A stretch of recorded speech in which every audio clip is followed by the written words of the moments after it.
In this video, we will learn how to add serial number by using the shortcut key in Excel sheet. So let's start this my Excel sheet.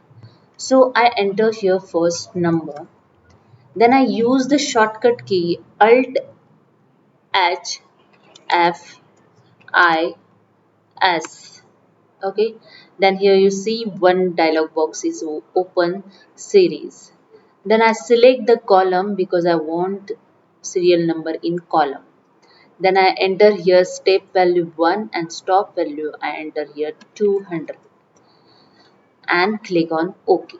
That's it. Here you see the 200 serial number is entered in one shortcut key.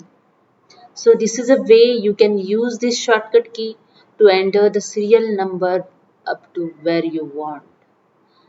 So hope you understand. If you like this, please subscribe my channel. Thank you so much.